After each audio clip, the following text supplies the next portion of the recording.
Shalom, shalom, bien-aimés dans le Seigneur.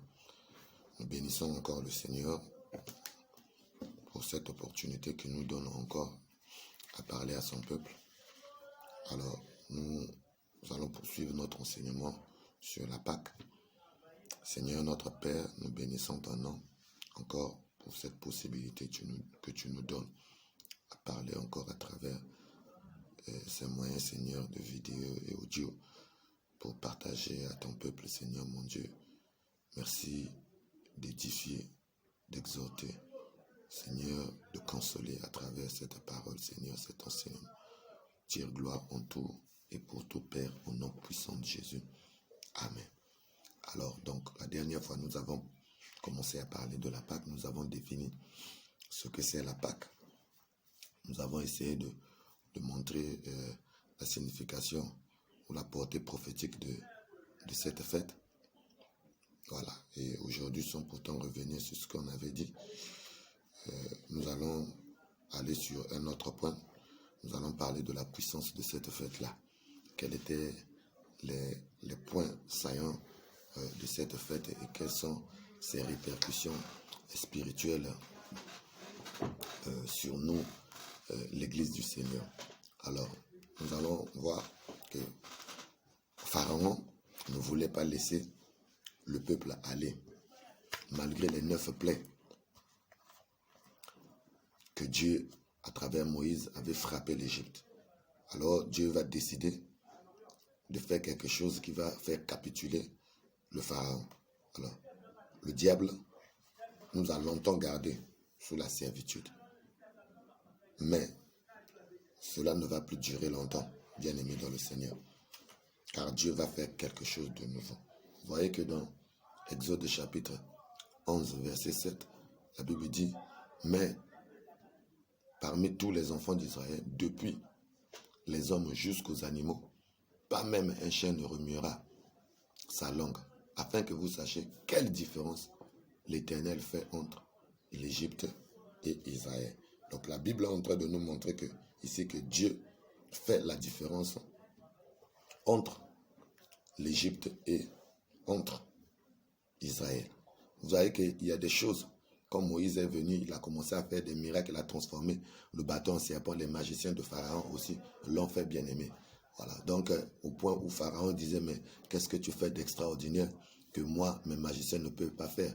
Bien aimé, quand la Pâque arrive, bien aimé, Dieu fait réellement la différence entre ceux qui lui appartiennent et ceux qui ne lui appartiennent pas. Longtemps, la main de Pharaon, qui représente le diable, pèse sur toi, continue à peser sur toi. Mais je te dis ce matin que la main de Pharaon ne continuera plus à peser sur toi.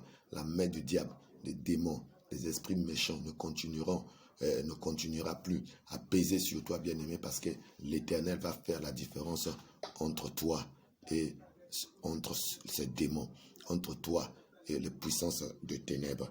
Et il y a des choses que tes oreilles n'ont jamais entendues, il y a des choses que tes yeux n'ont jamais vues, mais cette fois-ci tu vas voir, cette fois-ci tu vas entendre. Crois seulement. La Bible dit que si tu crois, tu verras la gloire de Dieu. Dieu va faire la différence dans ta vie. Il y a des choses que le diable peut imiter, mais il y a des choses qu'il ne pourra pas imiter. Et la main puissante de l'Éternel va forcer l'ennemi à lâcher ta vie, bien-aimé. Donc la Pâque, bien-aimé, c'est la délivrance. La Pâque, bien-aimé, c'est la différence entre ceux que Dieu a choisis, ceux-là que Dieu a appelés et ceux-là que Dieu n'a pas appelés et ceux-là qui ne constituent pas le corps de Dieu. Alléluia. Alléluia. Dans Exode chapitre 12, verset 1 à 2, Dieu a dit à Moïse et à Aaron, il a dit ce mois-ci. Donc, pour revenir, le premier point, c'est la différence entre ceux qui appartiennent à Dieu et ceux qui n'appartiennent pas à Dieu. La Pâque vient faire la différence. Alléluia. Et Dieu va faire la différence dans ta vie. Alors, le deuxième point, parlant des points saillants de la Pâque, de la puissance de la Pâque, dans Exode 12, verset 1 à 2, Dieu dit à Moïse et à Aaron, il dit ce mois-ci sera pour vous le premier des mois.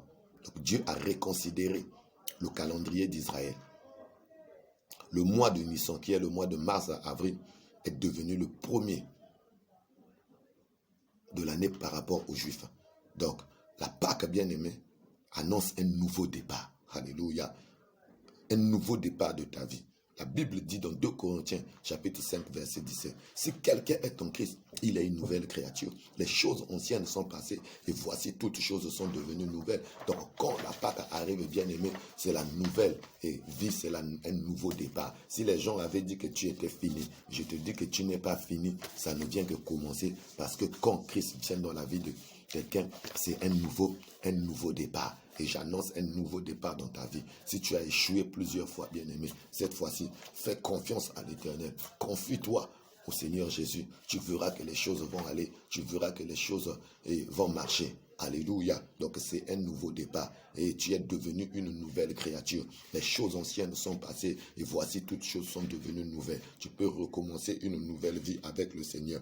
Et tes péchés te sont pardonnés. Dieu efface tes péchés, il oublie tes péchés et il t'ouvre une nouvelle porte. Tu as une nouvelle vocation et c'est cette voie que tu dois maintenant suivre. Ne te culpabilise plus, ne te condamne plus parce que quand la Pâque arrive, c'est un nouveau départ. Et Dieu reconsidère et ta vie, les choses anciennes sont passées, tout ce que tu as commis dans le passé, et Dieu balaie ça du revers de la main, il oublie ça, et tu commences un nouveau départ avec le Seigneur. Alors, bien-aimé dans le Seigneur, si ta vie ressemblait à rien à cause des péchés que tu as eu à commettre, mais ce matin où tu peux faire confiance à l'Éternel, ce matin tu peux t'appuyer sur le Seigneur Jésus, car le Seigneur Jésus annonce un nouveau départ dans ta vie.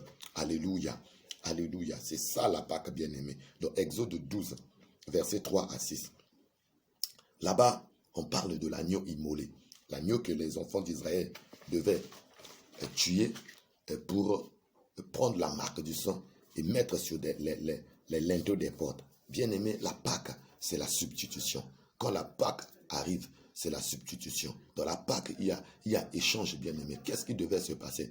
Les tout premiers-nés devaient mourir. Donc l'exterminateur devait venir en Égypte. Et qu'est-ce qu'il devait faire? Il devait frapper tous les premiers-nés. Tous les premiers-nés. Alors, les premiers-nés des enfants d'Israël ont été épargnés à cause de l'agneau qu'on avait tué et le sang de cet agneau, on a marqué sur les linteaux, sur les poteaux des portes de la maison. Et c'est comme ça que l'exterminateur, en voyant le sang, il est passé par-dessus. C'est comme ça que quand Dieu voyait le sang, là où il y avait le sang, et l'exterminateur passait par-dessus. Donc vous voyez que tous les premiers-nés qui étaient en Égypte devaient en principe mourir. Mais la Pâque nous annonce la substitution. Les premiers-nés des enfants d'Israël ont été remplacés par cet agneau. C'est-à-dire que ces premiers-nés qui devaient mourir ne vont plus mourir. C'est l'agneau qu'on avait égorgé qui est mort à la place. Le sang a été donné comme prix du rachat des premiers-nés. C'est pourquoi Dieu avait dit aux enfants d'Israël que tout premier-né, que ce soit des hommes jusqu'au bétail, devait être consacré à l'Éternel à cause de la Pâque. Donc la Pâque, c'est la substitution. Dans Luc 23, versets 17 à 25, on voit que Jésus et Barabbas, on les a mis. Ponce Pilate voulait relâcher un prisonnier selon leur coutume, mais les gens ont choisi qui? Les gens ont choisi la mort de Jésus à la place de Barabbas. Or, Barabbas, c'était un bandit. Barabbas, c'était un braqueur. Barabbas, c'est toi et moi bien-aimés. Nous étions paisibles de mort, paisibles du jugement, car la Bible dit que tous ont péché et sont privés de la gloire de Dieu. Et le salaire du péché, c'est la mort. Or, Jésus était un agneau. Et cet agneau sans défaut, sans tache, il n'avait commis aucun péché. Il était innocent. Mais Jésus est mort à la place de Barabbas. Barabbas, c'est toi et moi. Et Jésus, l'innocent, il est venu, il a pris la place de Barabbas. Regarde, Barabbas, le bandit, commence à vivre, à continuer. Il est devenu libre, à passer sa vie. Mais Jésus, l'innocent, est mort. Donc, quand la Pâque arrive dans la vie de quelqu'un bien-aimé, la Pâque, et c'est la substitution, c'est-à-dire la mort qui était réservée à toi et moi à cause du péché et adamique bien-aimé, cette mort va être ôtée à cette fois-ci et que Jésus a subi cette mort parce que Dieu est juste. L'âme qui pêche, c'est celle qui mourra. Et comme Jésus a pris ses péchés sur nous, Et il a pris nos péchés sur lui, et bien aimé dans le Seigneur. Donc le jugement de Dieu qui est juste, comme le péché pèse sur lui, et Jésus a subi la mort. Et nous qui étions paisibles de mort, nous avons bénéficié, et bien aimé, du pardon de Dieu. Donc dans la Pâque, il y a la substitution, il y a échange. Donc il y a eu échange entre Christ et Barabbas, échange entre nous et le Seigneur Jésus. Nous qui représentons Barabbas, nous devons mourir. Donc la Pâque, c'est l'échange, c'est la substitution.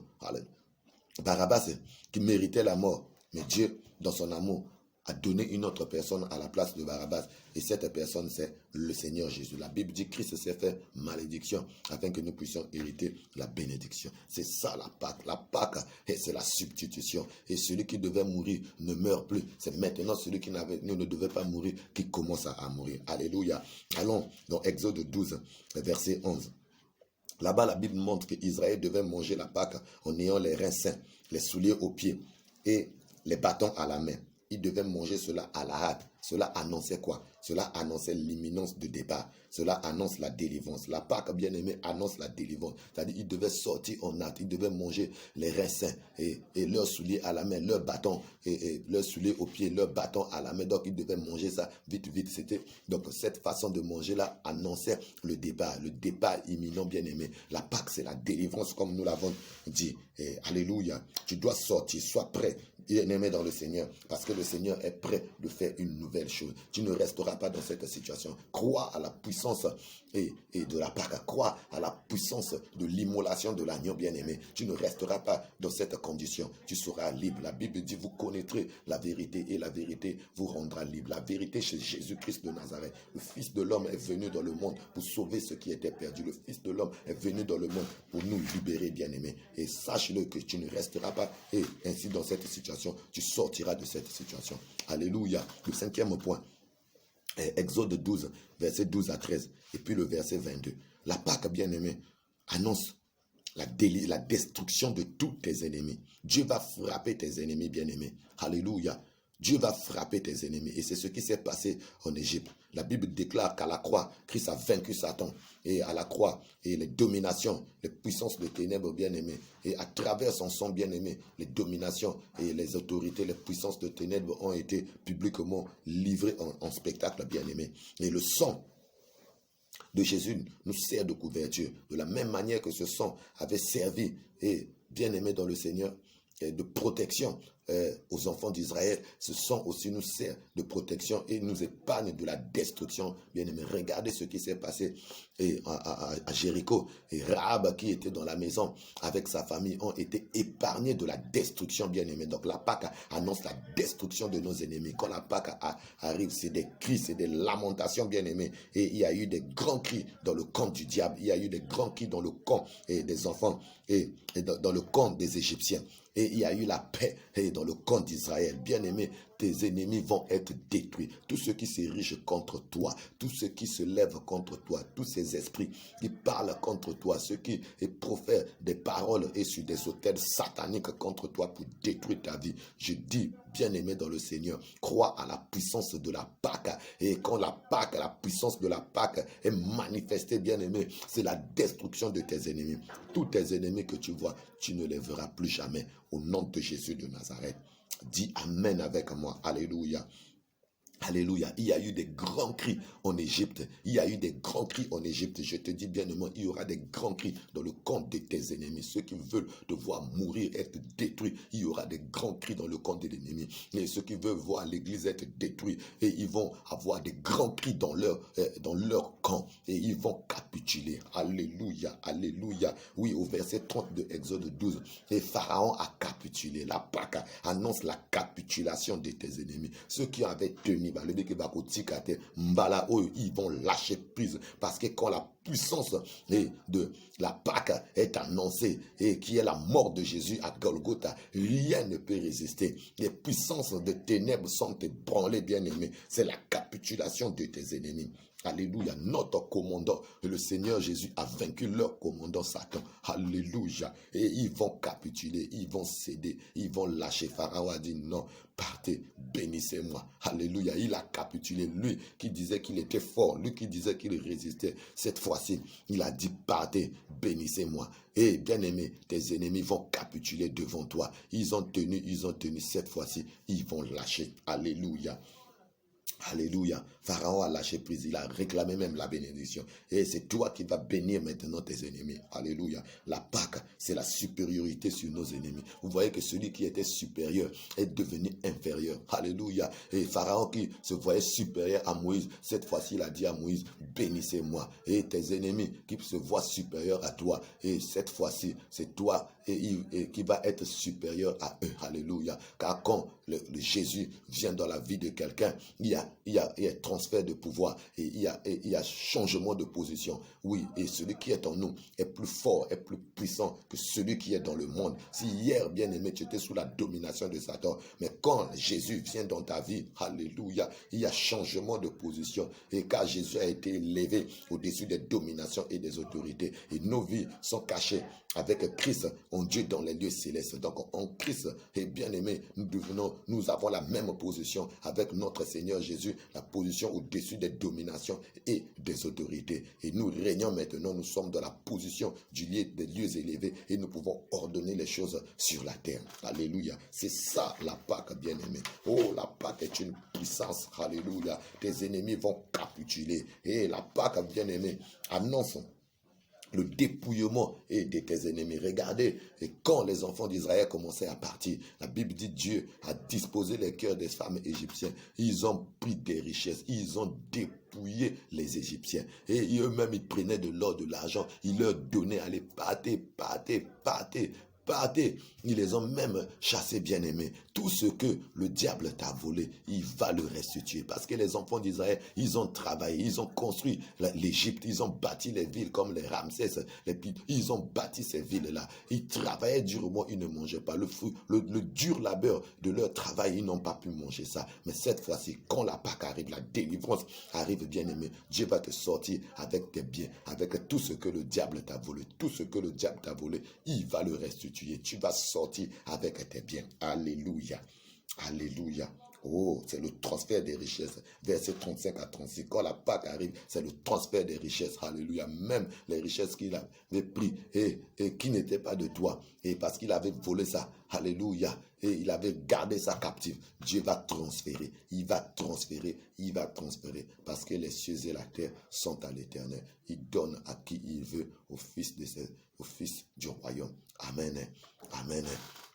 Soyez bénis, bien-aimés, pour cette partie parlant des points saillants de la Pâque, de la puissance de la Pâque. Donc nous l'avons vu, la Pâque, c'est la différence entre ceux qui servent le Seigneur et ceux qui ne le servent pas. La différence entre le peuple de Dieu et ceux qui ne sont pas le peuple de Dieu. La différence entre la puissance de Dieu et la puissance de Satan. La Pâque, c'est un nouveau départ. En Christ Jésus, nous sommes de nouvelles créatures. Les choses anciennes sont passées et toutes choses sont devenues nouvelles. La Pâque, c'est la substitution. Nous qui méritions autrefois la mort, maintenant c'est la vie.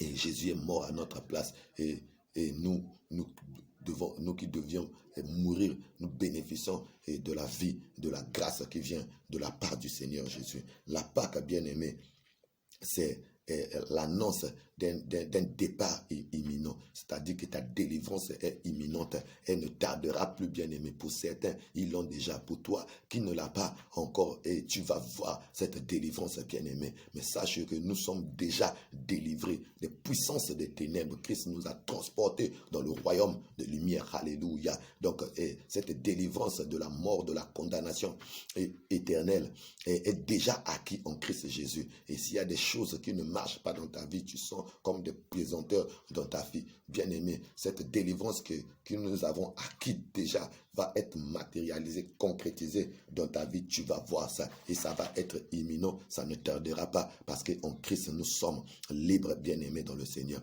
La Pâque, c'est la destruction de tes ennemis. Et tes ennemis vont être détruits. Ils vont être détruits. Satan a été détruit avec les dominations, les puissances des ténèbres à Golgotha. Ils sont tous détruits. La Pâque, bien-aimés, c'est la capitulation de tes ennemis. La Pâque, c'est le repositionnement. C'est-à-dire que toi qui étais en bas, et tu deviens en haut. Et celui qui était en haut, il devient en bas. Satan, qui était en haut, qui pesait sur toi, il passe maintenant. C'est toi qui bénis. La Bible dit c'est le supérieur qui bénit l'inférieur. Quand Pharaon réclame la bénédiction, alors ça veut dire que Moïse est devenu supérieur. Nous sommes supérieurs à l'ennemi. Nous avons tout reçu de la part du Seigneur. La Pâque, bien-aimé, c'est le transfert des richesses. Et Dieu ne te délivre pas et pour être pauvre, et Dieu te délivre pour être riche, c'est-à-dire que tu ne vas manquer de rien. Ils ont eu de l'or, ils ont eu toutes ces choses-là. C'est ces ors-là qu'ils ont et que ça les a aidés même à construire le tabernacle et dans le désert. Merci. Que Dieu soit loué encore. Merci. Sois béni. Que tous les bénéfices associés à la Pâque soient ton partage. Au nom puissant de Jésus-Christ de Nazareth. Amen. Amen. Amen.